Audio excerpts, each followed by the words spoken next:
What is a black job? You'll have to ask Donald Trump. Thank you. I appreciate it. A congressman asked one simple question. The witness wouldn't answer it. So he asked a follow-up nobody expected. Hit subscribe before we get into it. It really helps the channel. Here's what happened.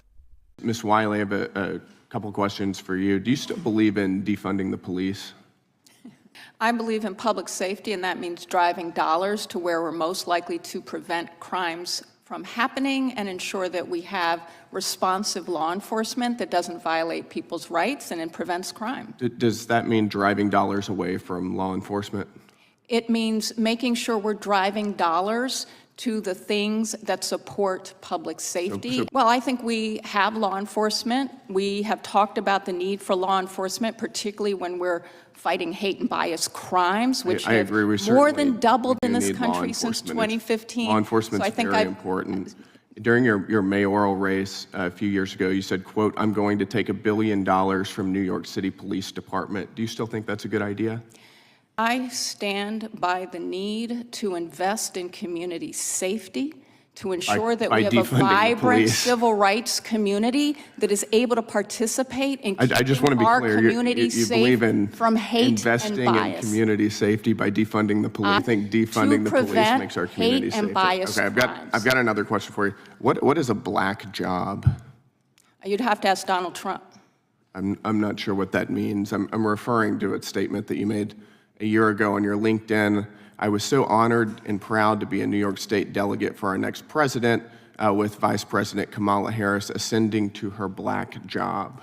Donald Trump made a comment that was very stereotypical about black people, and it was a joke about his stereotypical statement about black people. What is a black job? You'll have to ask Donald Trump. I have to ask. Well, Donald Trump's not on the witness stand. So well, I'm here to talk about hate crime, which I hope you want to talk about as well. If the gentleman will yield, I can clarify that. No, I'd like to hear from the witness, but I appreciate it. Could Hillary Clinton have filled that black job?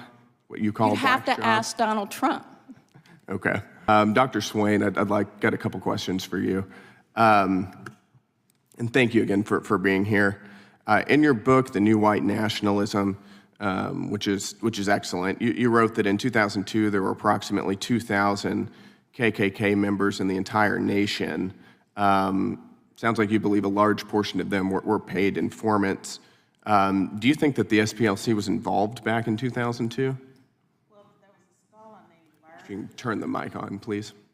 There was a scholar named Larry Wilcox that I referenced, and he did research, and he was very critical of the Southern Poverty Law Center, and he said at one point that there were more paid informants than actually KKK members. And I would concede that the Southern Poverty Law Center was very successful as far as bankrupting the neo-Nazis and the KKK. So I would concede that, but I will also argue that as early as 2009, when I wrote the article that triggered the Southern Poverty Law Center, at that time the new Black Panther Party was patrolling the polls, I think in Philadelphia, and they were intimidating white people, and they had sticks in their hands, and the Southern Poverty Law Center had not labeled them as a hate group. And so in the blog, where I ended with, instead of monitoring hate groups, the Southern Poverty Law Center has become one. Instead of labeling or listing the new Black Panther Party, what they did, they went after Lou Dobbs, and they went after the Center for Immigration Studies and anyone who questioned liberal immigration policies. Mm-hmm. Can you just, to sort of close us out, what are the dangers of paying for these informants and extremist groups like the KKK? You get biased information if you're paying people for information. And one of the dangers for our society is that the Southern Poverty Law Center has pretty much become an arm of the Democratic Party. They are very partisan. They should not have that 501c3 status if they're going to take a side in if they're going to be biased in how they monitor groups and how they destroy individuals like me. Thank you, Dr. Swain. All right, citizens, let me break this down. She was asked a direct yes or no question. Do you still want to defund the police? She never said yes. She never said no. She talked about driving dollars and community safety instead. That's not an answer. That's a dodge. She brought up the black job comment herself on her own LinkedIn.